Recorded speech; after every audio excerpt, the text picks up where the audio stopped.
kind of important that we don't have ivory tower management or engineering, and that the management and engineering is as close to the factory as possible. So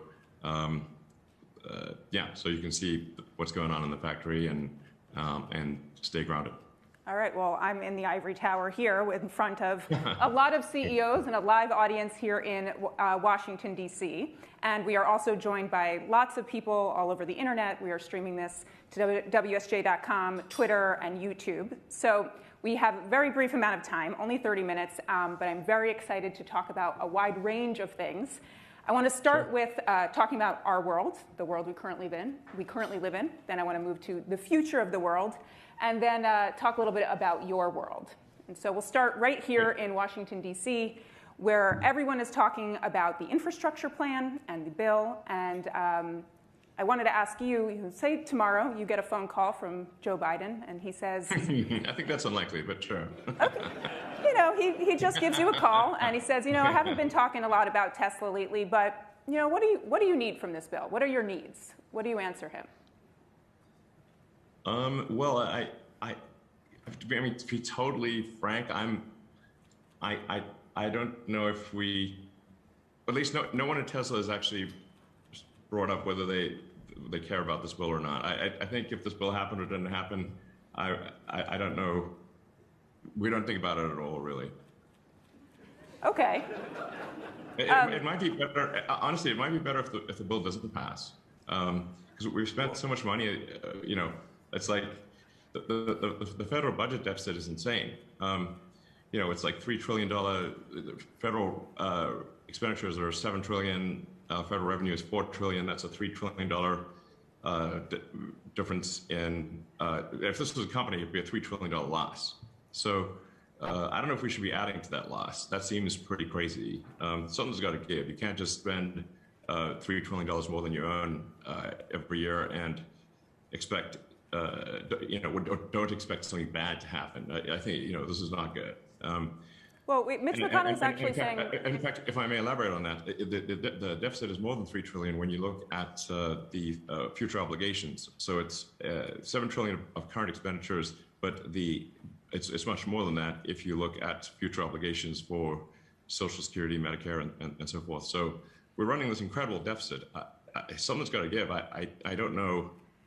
This can't keep going. Well, Mitch McConnell said something similar. That it wasn't too, not as extreme as you. But okay, so let's say his follow-up question is, okay, Elon, you don't think we need to spend anything on the infrastructure? If he says to you, what is the biggest improvement we can make to the U.S. infrastructure? What do you say? I think we generally could have better airports, better highways, and you know, I think that especially in cities that are congested, we've got to do something to deal with the extreme traffic, which I think is some combination of double-deckering freeways and building tunnels. But if we don't do something, we will be stuck in traffic for forever. And as autonomous vehicles come to the fore, and it's easier to drive without going through the pain of having to drive yourself, which is absolutely coming, and will be one of the biggest transformations ever in human civilization. There will be more cars on the road, and the traffic will get much worse. And so we really need to do some combination of tunnels and or like I said, double-deckering freeways. I'm not a big believer in flying cars. They're basically helicopters with wheels, and people don't want the skies to be swarming with helicopters. So it's tunnels and double-deckering freeways. We don't have a traffic problem in suburbs. We have a traffic problem on freeways because they were just too small and did not anticipate the size of the urban environments that we currently experience. So, yeah, but I don't see a strong effort in this direction. Well, I want to come back to autonomous vehicles, but want to just stay a little bit more on the role of government. You said at this conference actually a year ago that You think government should really just be hands-off when it comes to innovation. Though with this bill, there is a lot of support for EVs, and it could be the biggest change that we've seen throughout the country in terms of the infrastructure of EVs, and it helps Tesla. What do you think the role of government should be? I think the role of government should be that of like a referee, and but not a player on the field.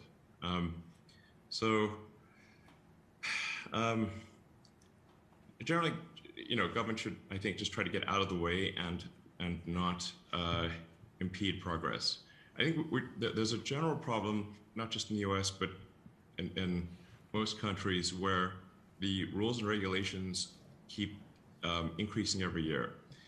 Rules and regulations are immortal. They don't die. There's not a natural. Occasionally, you see some law with a sunset provision, but really, otherwise, the vast majority of rules and regulations live forever. And so if more rules and regulations are applied every year, and it just keeps growing and growing, eventually it takes longer and longer, and it's harder to do things. And there's not really an effective garbage collection system for removing rules and regulations. And so gradually this hardens the arteries of civilization, where you're able to do less and less over time. So I think government should be really trying hard to get rid of rules and regulations that perhaps had some merit at some point, but don't have merit currently. But there's very little effort in this direction. This is a big problem. And I also want to come back to later. I know that you do have some other stance on sort of AI and what the rules and regulations we should have on that.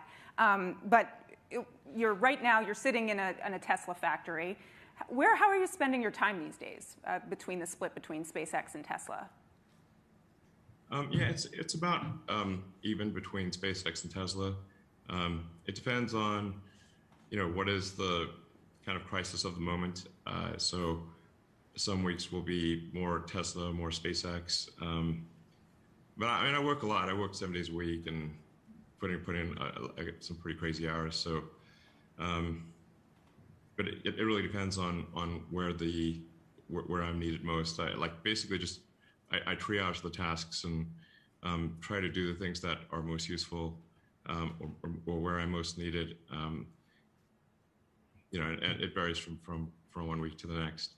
But just going back to that infrastructure bill for a second, because sometimes the criticism of Tesla is like, hey, Tesla gets all these subsidies, but it's worth noting that for the vehicle purchase tax credit, the $7,500, Tesla stopped getting that like 2 years ago.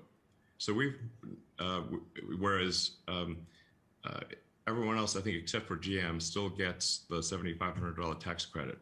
So all of our sales this year and I think last year had nothing to do with the tax credit, because we were no longer eligible because we'd made so many electric cars.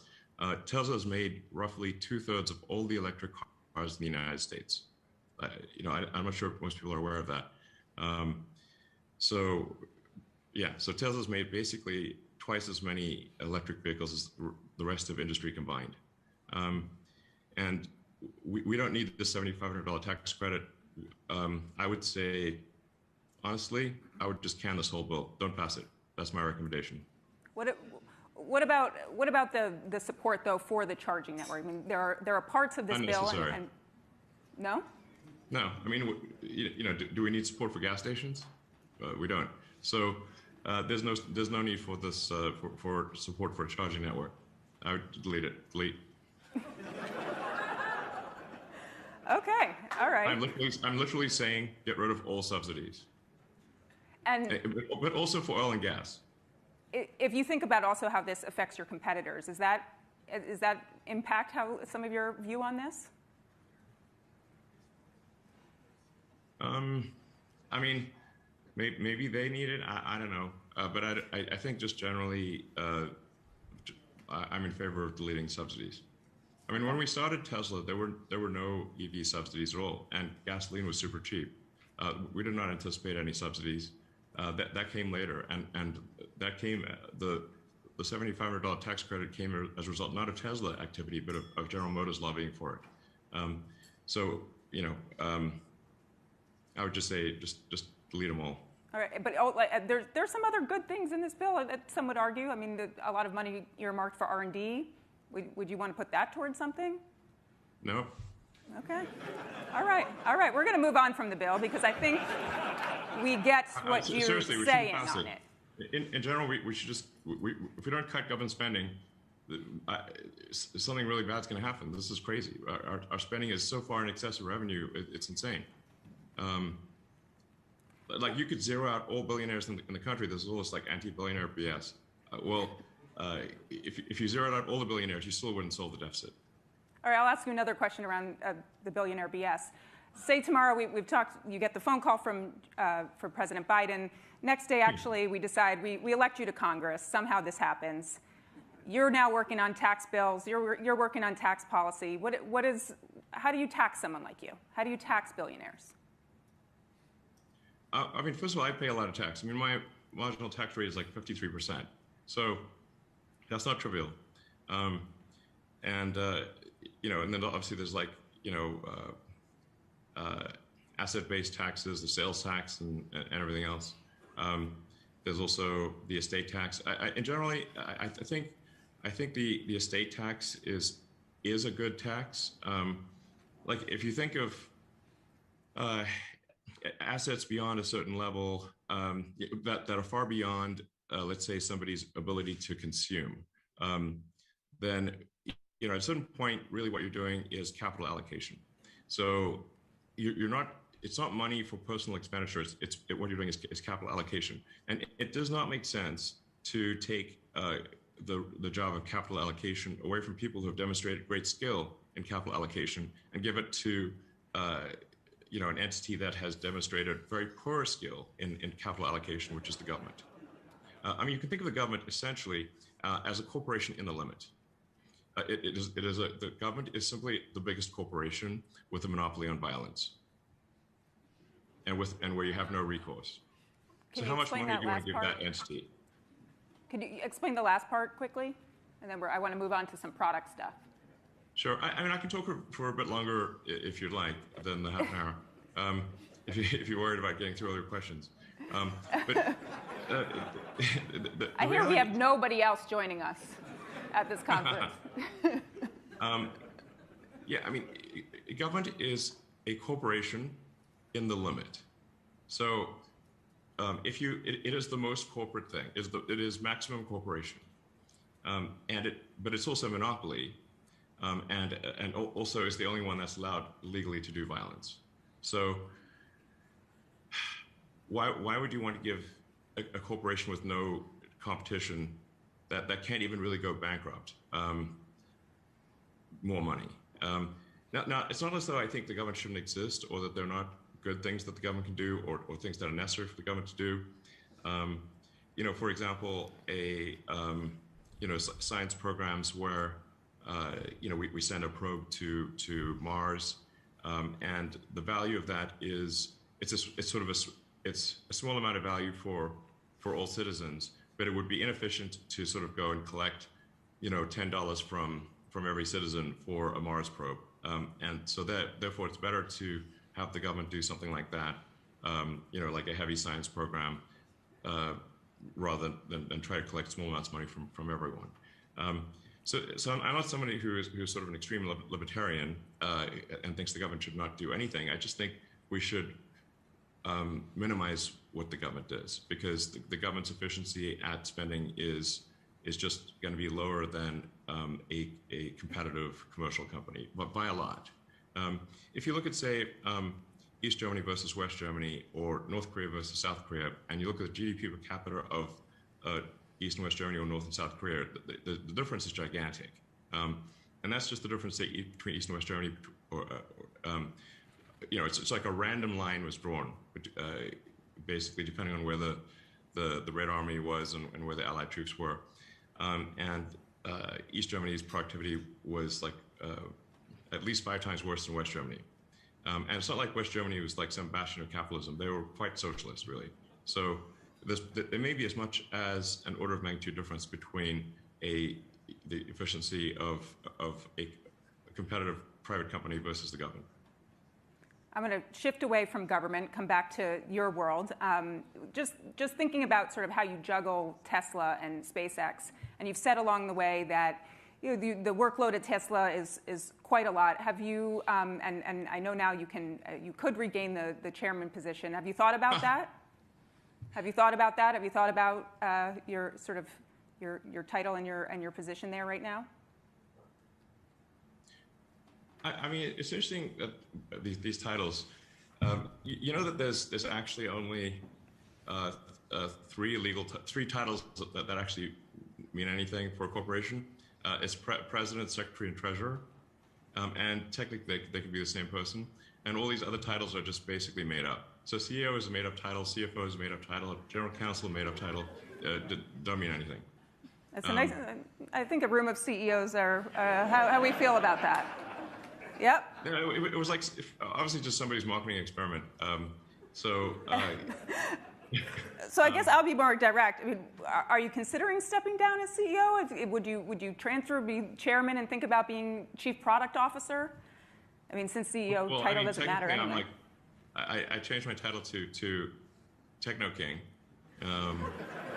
And by the way, this is a formal SEC filing. I'm legally or whatever Techno King. I just did that as kind of like a joke because just to show that these titles don't mean a lot. You can see what is actually legally necessary if you fill out the form for creating a C corp, and then you'll see it's president, treasurer, and secretary. You need a director too, but that's basically it. And then all these other chief whatever officer are basically just made up. Is a Tesla bot in the running for any of these titles? Not yet. It's maybe in the future. But speaking of the Tesla bot, I know you've talked about the importance of creating this bot for the future of AI. Tell me a little bit about where you're at with this project and what we can expect in the next coming months.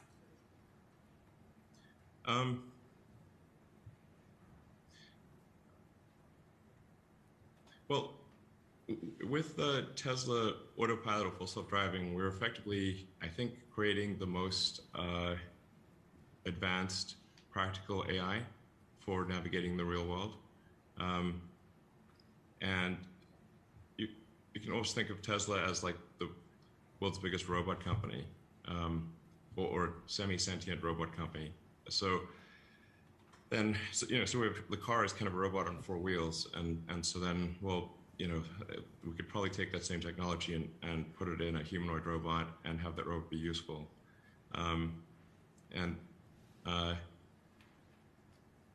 So essentially, to have the humanoid part, we need to develop some custom actuators and sensors, and then essentially use the Tesla full self-driving or autopilot, or just generally speaking, real-world navigation AI in the humanoid robot. And I think this could be quite profound. I don't know exactly when we will get this right, but we will get it right. And you've said also that it will solve some labor issues. I mean, what are some things that you envision this bot doing? Well, it has the potential to be a generalized substitute for human labor over time. And the economy, the foundation of the economy is labor. Capital equipment is essentially distilled labor. So I was talking to a friend of mine actually to say, just like what should we optimize for? And what he said was gross profit per employee, fully considered. So you got to include the supply chain in that. The fundamental constraint is labor. There are not enough people. I can't emphasize this enough. There are not enough people. And I think one of the biggest risks to civilization is the low birth rate and the rapidly declining birth rate. It is, and yet so many people, including smart people, think that there are too many people in the world and think that the population is growing out of control. It's completely the opposite. Please look at the numbers. If people don't have more children, civilization is going to crumble. Mark my words.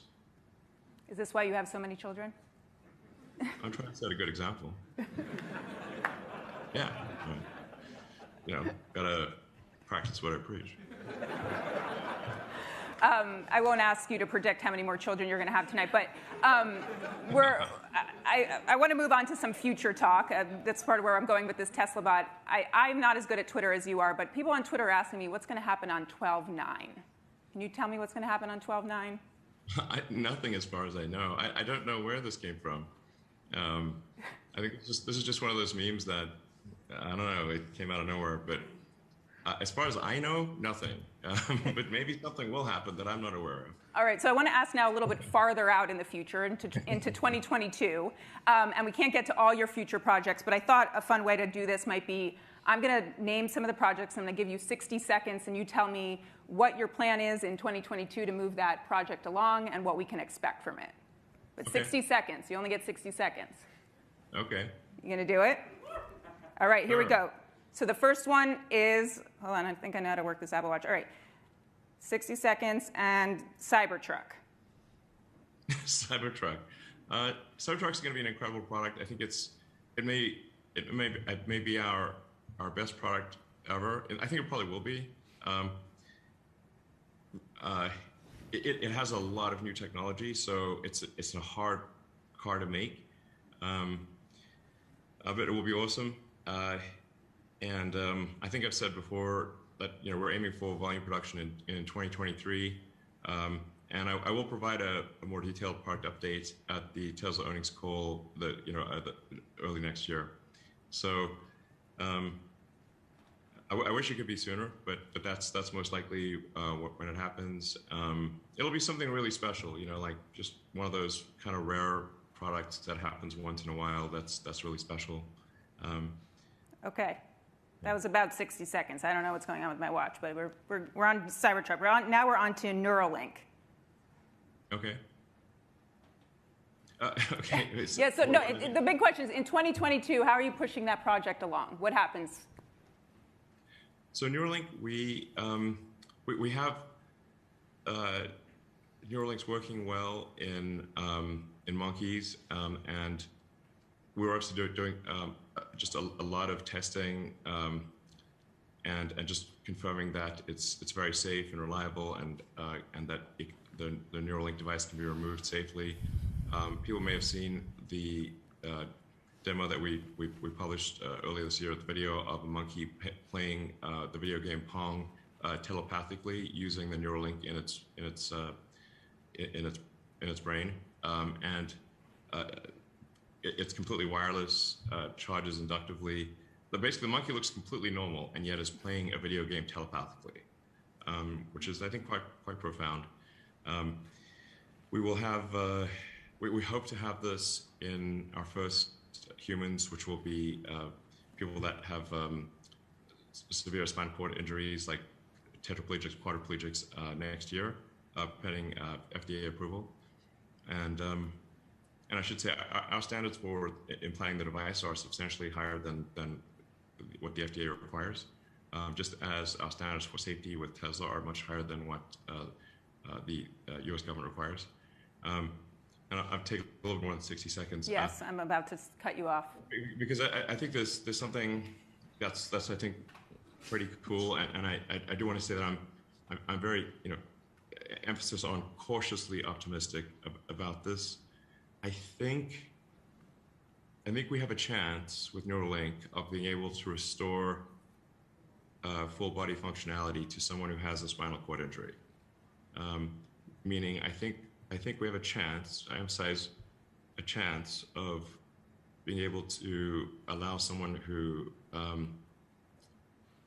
cannot walk or use their arms to be able to walk again, okay. Naturally. Okay, I'm not going to cut that out. I can't really cut you off when you're talking about that. So it's a super big deal, yeah. And I don't want to raise hopes unreasonably, but I'm increasingly convinced that this can be done. All right, so the last one is Starship. Sure. Because there's a lot happening in 2022 on Starship, right? Yes. Man, Starship is a hard project. This is the biggest rocket ever made. It will have a thrust and mass double that of a Saturn V which is the largest rocket to reach orbit, and is intended to be fully and rapidly reusable. This is a profound, if we are successful with this, which I think we will be, but I don't know if we'll be there in 2022. I hope so. This is a profound revolution in access to orbit. There has never been a fully reusable orbital launch vehicle. This is the holy grail of space technology. It is the fundamental breakthrough that is necessary for humanity to become a spacefaring civilization.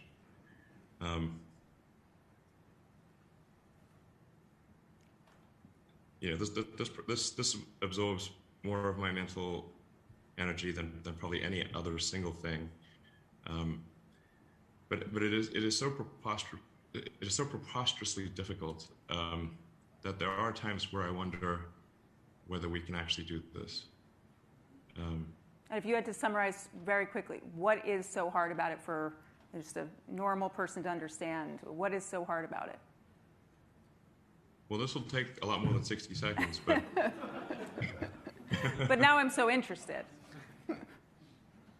Okay, well... Oh, no. Okay, okay. I am overdue for doing a Starship update.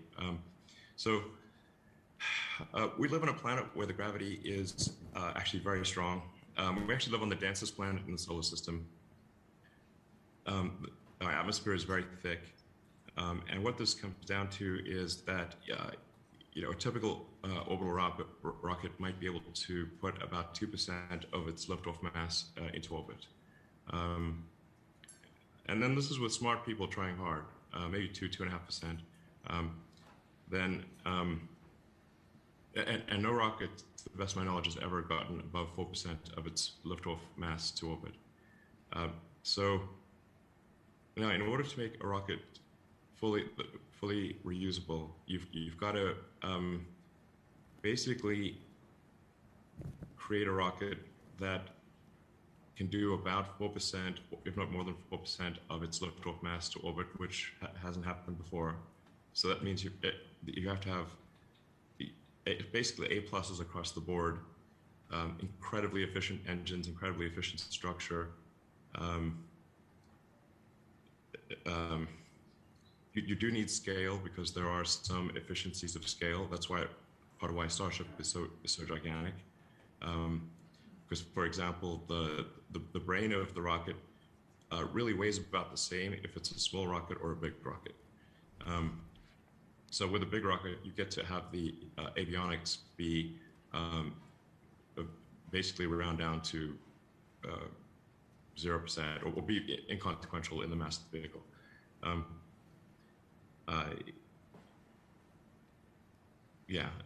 Then you need to make an incredibly light heat shield. And just there's so many things that need to be done to have both the booster and the upper stage or ship be reusable. Insanely difficult. It's not like many super smart people have tried to do this before and no one has succeeded. And most of the time they've just given up partway through. But if full and rapid reusability can be achieved, it reduces the cost of access to orbit by a factor of 100 or more. So more of it's us just could go eventually. Yeah, it's like an aircraft. Imagine if an aircraft or a car or any form of transport was not reusable. Imagine if you had to buy a new plane every time you flew. That would make air flight insanely expensive, or a car. If you had to get a new car every time you drove somewhere, that would be unbelievably expensive as opposed to simply refueling it. So we've got to get rockets to the point where we simply refuel the rocket and we don't throw it away. And with Falcon 9, we've managed to make the booster reusable and the fairing, the nose cone reusable, but not the upper stage. So we've made I think the most progress in reusability that has ever been done. But with Starship, we're hoping to make the whole thing reusable. This is profound. Like I said, it is the difference between humanity being a single planet species and a multi-planet species. It's really that big of a deal. All right, well, Elon, they're running the clock down on me, so I want to ask you one last question, and we'll try to go to at least one or two audience questions. I wanted to ask you a little bit about humor. You're a pretty funny guy. You show it on Twitter a lot. You've hosted SNL. And I'm wondering how that plays into your management style. I mean, would your coworkers say you're funny? Is this something you're sort of bringing to the office now? Is it helped with managing your teams? I mean, I think I'm funny. I find my jokes funny. I don't know. I guess I do. I mean, I do crack a lot of jokes. They don't all land, but I am aspirationally, aspirationally funny. Yeah. I mean, we try to have a good sense of humor at the office too. Okay. I think yeah. I also wanted to ask that lately on Twitter, and you've been poking fun at people for their age quite a bit. And I wanted to have a sense of, do you not plan to age? And what is your, how are you combating aging? Is there some secret technology we don't know about that you've got? I'm not aware of any secret technology to combat aging. And I mean, I don't know that we should really try to live for a super long time. I think there is it is important for us to die because, most of the times people don't change their mind, they just die. And so if we live forever, then we might become a very ossified society where new ideas cannot succeed. So, but I'm not poking fun at aging. I'm just saying, if we've got people in very important positions that have to make decisions that are critical to the security of the country, then they need to have sufficient presence of mind and cognitive ability to make those decisions well, because the whole country's depending on them. Mm-hmm. Well, I thought you might say psychedelics were your way of not aging, but I would like to just go if anyone's got one or two questions for this guy. I don't think dropping acid makes you